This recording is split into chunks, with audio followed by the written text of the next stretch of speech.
Here, this is the divorce form. I've already filled in my name. Don't think that a useless woman who can't even bear children can remain my wife forever, okay? Infertile defective goods should just leave. Oh, poor wife. But it can't be helped, right? A woman who can't have children is finished. Well, don't worry, I'll make George happy. George brought his pregnant mistress to his parents-in-law's house. He had just returned from a 3-month business trip. But he appeared energetic and not at all tired. The two mocked me silently as I sat in front of the divorce papers. However, my silence wasn't due to shock. After a deep sigh, I spoke up. Congratulations on your pregnancy. The baby in your belly is twins, right? I think it's going to be tough, but please do your best. What's with you? Are these just sour grapes? In this situation, I guess you have no choice but to pretend to be strong, huh? Judy, my wife is really stupid. Wait. George, something's not right about what she said. How does she know the baby is twins? We didn't mention it at all, did we? Right after, George looked startled and turned his gaze toward me. I glared at my husband, quietly containing my anger. George, Judy. I know everything. I've been preparing for today. The air in the living room had become as cold as ice. As I alone was being blamed, my anger continued to rise uncontrollably. You will regret this for the rest of your lives. No matter what, I've resolved once again. I smirked to myself. Then, someone appeared in the living room. My mother-in-law. Her arrival made the atmosphere even heavier. Oh George, you're back from your business trip? Getting all excited because you had a child. She was delighted to see her son. And Judy is here too. Congratulations on the baby. Is it a boy? A girl? Do you know yet? It seemed my mother-in-law already knew about Judy's child. She was in an unusually good mood. However, her expression turned cold when she looked at me. And Kate. I'm amazed you're still in this house. An infertile woman like you has no business staying married to my son. You're not worthy of a man who works at a big corporation. George indeed works at a large corporation. I work as a translator, barely making ends meet. Always receiving sarcastic remarks from my mother-in-law about my income. Isn't your husband here today? My husband? If you mean him, he's overseas for work, as usual. She shrugged her shoulders in frustration. Planning to run to him crying again? His ideas are too lenient. Always taking your side, which I hate. My father-in-law is a businessman who spends most of the year working abroad.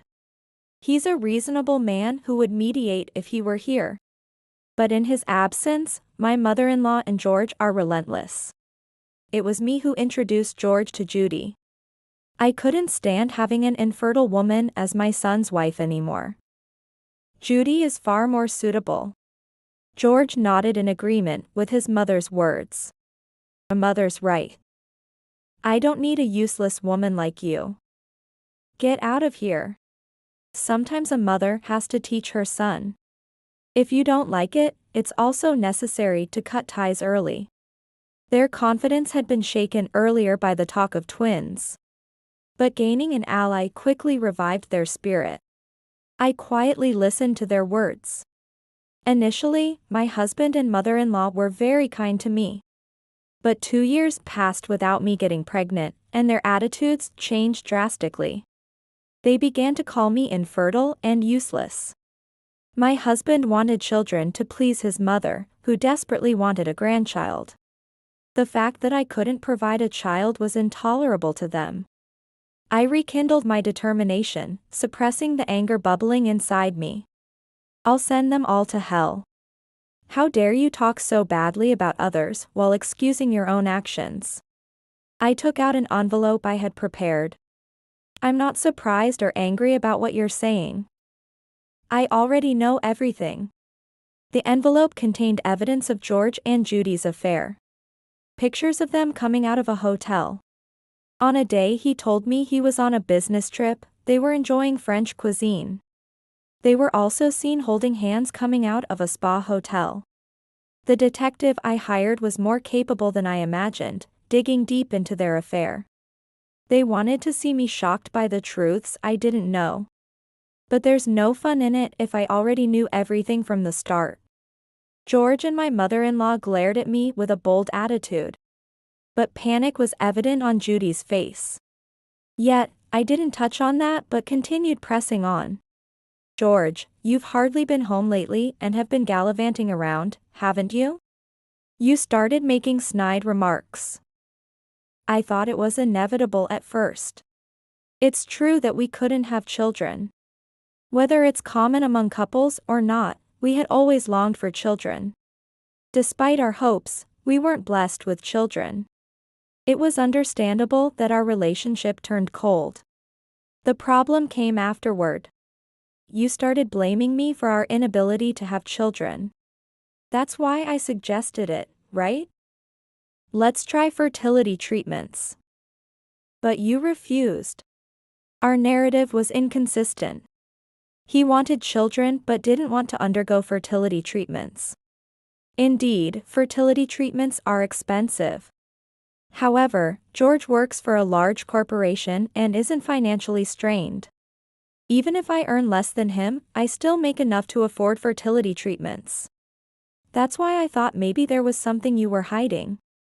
When I hired a detective, the things that came out. How could you do whatever you wanted like this?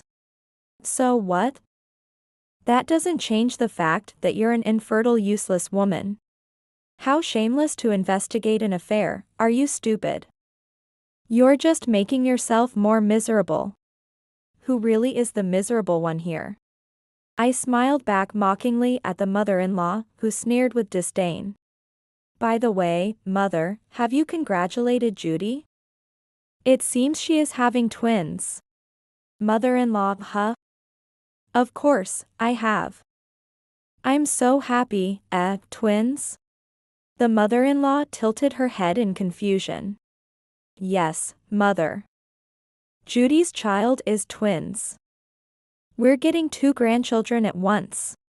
It's like God gave us twins to make up for the delay caused by Kate. Having an affair and then receiving support, what kind of absurd God would do that? The more I think about it, the more I feel like crying over my own foolishness for having been married to such a person. Now that I remember, how did you know my child is twins, Kate? Huh? Kate knew Judy's child is twins? She's just guessing, there's no way she could know. She's full of lies. George had a lot to say as always, but Judy's expression didn't clear up. But how do you explain knowing about the twins? The way Judy looked at me had completely changed to something eerie. Even after seeing this, do you still think I'm only lying? I pulled out a piece of paper from the file I had prepared and showed it to them. It was an obstetrician's test result. Of course, it was Judy's. Under the item for multiple pregnancies, there was an entry for twins. It was proof that Judy's child is twins. What is this? How did you get this? It seemed George had seen this medical report before. He couldn't deny that this report was a lie. That's creepy. You didn't break into my house, did you? You stole it, right? No. I asked someone for it, and they gave me the test results. Who else could get my test results other than me? A hospital wouldn't release personal information to a complete stranger. I couldn't help but laugh at the absurdity. There is one more person, isn't there? Someone who could legally obtain a medical certificate from the hospital. Judy's face turned pale with shock. But the next moment, all color drained from her face. Then, the doorbell at the in-laws' house rang. Who is it at this time? Instead of the cursing mother-in-law, I went to the entrance. I invited the person who had arrived right on time into the in-laws' house. He was a slender man with an earnest demeanor. George and the mother-in-law didn't know who he was. However, Judy was clearly shaken. Sweat beads formed on her forehead, and her face was pale. "Andrew, why are you here?" The man named Andrew remained silent, his expression stern. "Let me introduce him. This is Judy's husband, Andrew Smith." "Husband? Judy has a husband? I didn't know." George, shocked as if doused with cold water, stood up, knocking his chair over. "My hired detective found out that Judy has a husband." George and the mother-in-law's faces turned pale. Amazement and confusion mingled as they looked at each other. "Andrew was the one who got us the hospital's report. Judy, you were diagnosed with having children but kept it silent from Andrew, didn't you?" "That's..." Judy turned her face away, stammering. As Judy's husband, Andrew could obtain the medical report from the hospital without issue. It was unfortunate that he had to learn of his wife's pregnancy in such a manner. "Judy has been married to Andrew before she started having an affair with you, George. She disappeared from Andrew's sight when she knew she was pregnant and went to you." I smiled at George and the mother-in-law, who were speechless. Judy's children are indeed twins. But they aren't George's children. "So, George, do you still intend to be a father?" George was silent for a moment, then his face turned red with rage. "Lies. I can't believe it. That can't be. That's impossible." The mother-in-law screamed in denial.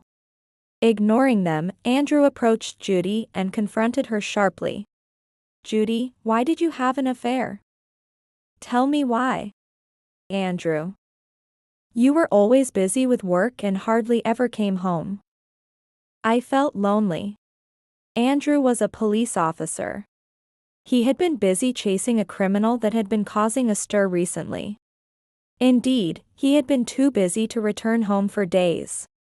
Andrew, a man of strong responsibility, had been tirelessly pursuing the criminal. He explained his circumstances, but kept his stern expression. "I regret not being able to spend much time with you recently. But that doesn't justify having an affair." He sighed deeply. "I'm worried about the children in your belly. What Judy did is irreversible. These children coming into the world are innocent." The room fell heavy with his words. Judy knelt on the floor, clutching her stomach, and began to sob deeply. "I'm sorry, Andrew. I'll do anything, so please forgive me." Although Judy begged for forgiveness, Andrew simply turned his face away, unable to respond. It was not a situation where an immediate answer could be given or accepted. I glanced at George and his mother. Both stood in shock, unable to utter a word. "Do you see now? This is your reality." The joy of expecting a child was shattered by the appearance of their real father, whom they had not known existed. It's understandable that they did not want to accept what was unfolding before them. However, the mother-in-law finally spoke up. "This con artist. She's been deceiving us, hasn't she?" Her face turned red and she spat as she yelled at Judy. "How are you going to take responsibility for ruining my son's life? A husband?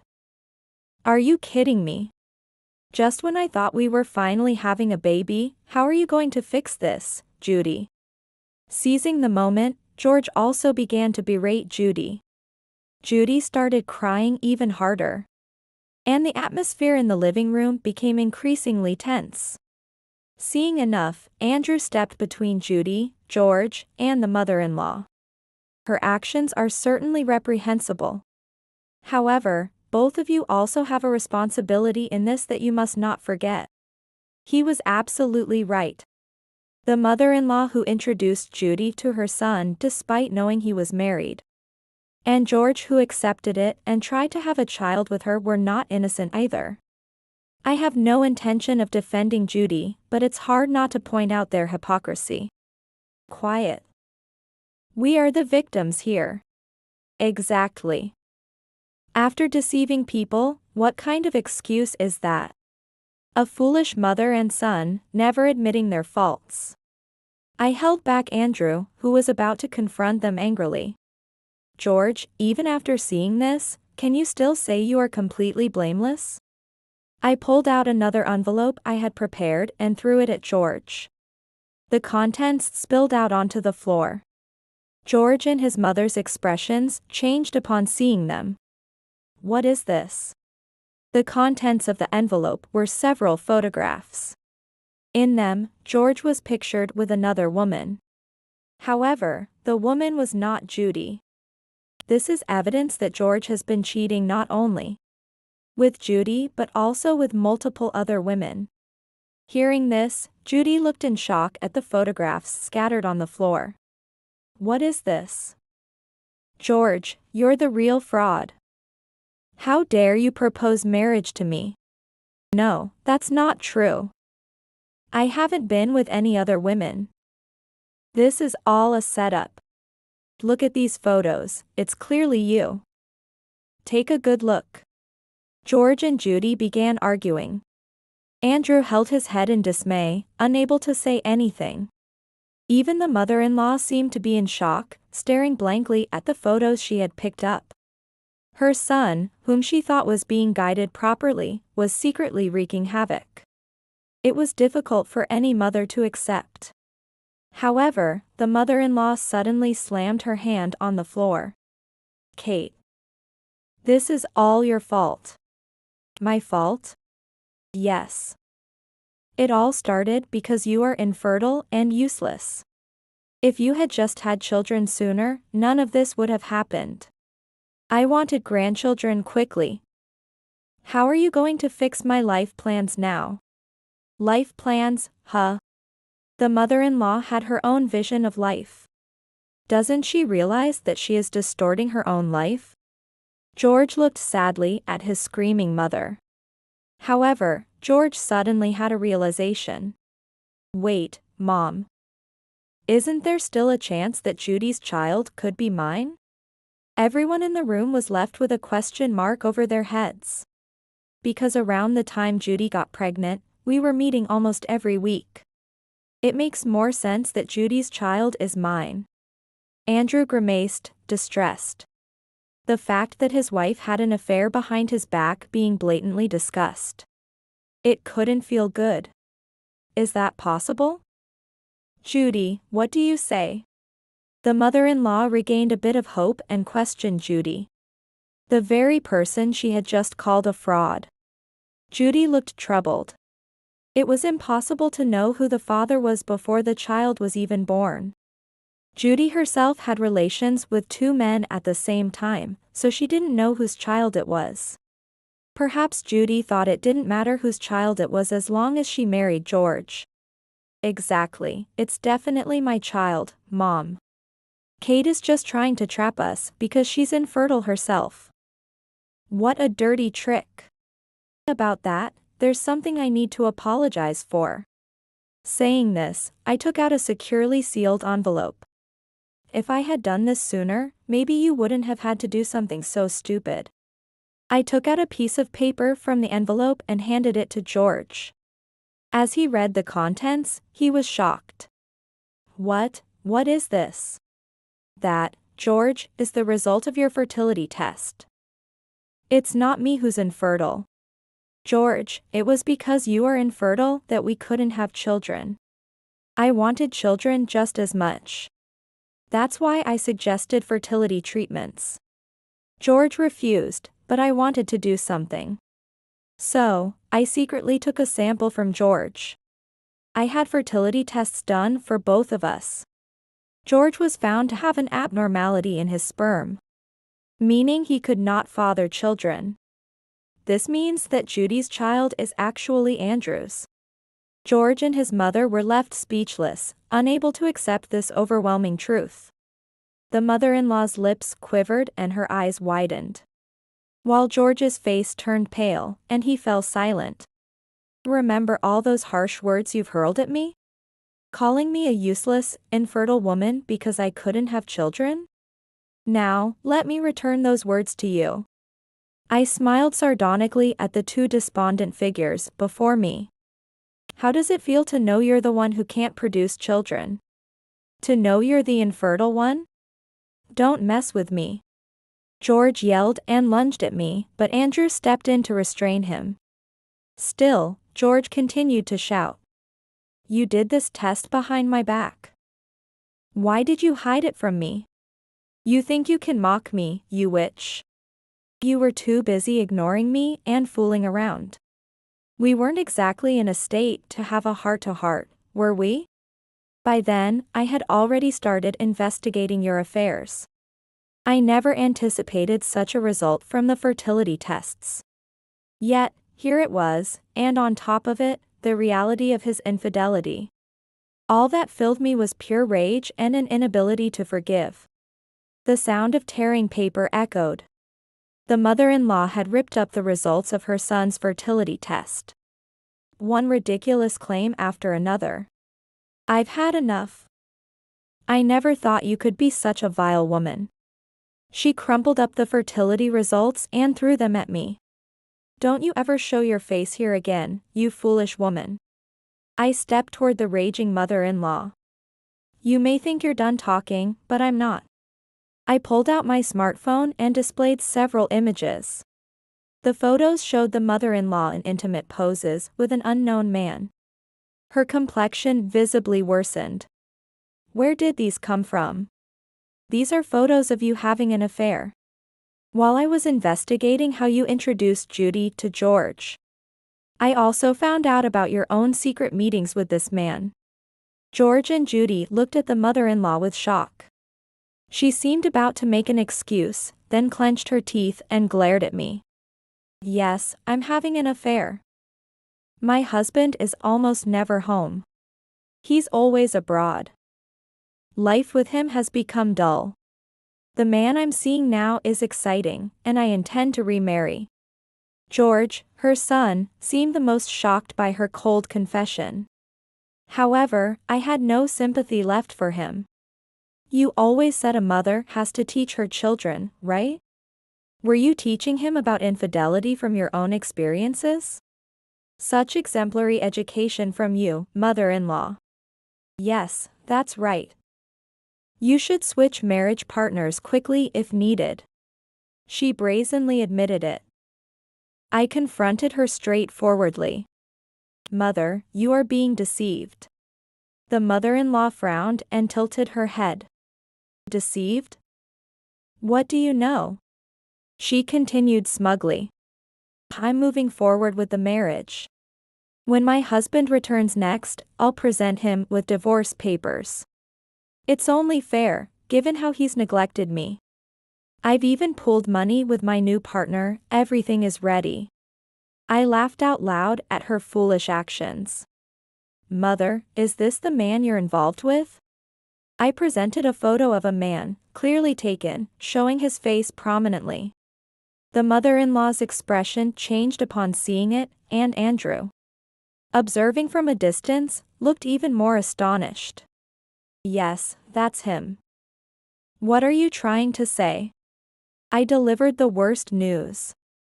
This man, your lover, is part of a marriage fraud group. The mother-in-law froze, unable to comprehend, then let out a dry laugh. That can't be. Are you just having fun at my expense? When was the last time you were in contact with him? Hasn't it been a few days since you've heard from him? What does that matter? He's just busy with work. That man is currently in police custody. Andrew intervened in our conversation. Exactly as Kate said. He's a member of a marriage fraud group. Recently arrested.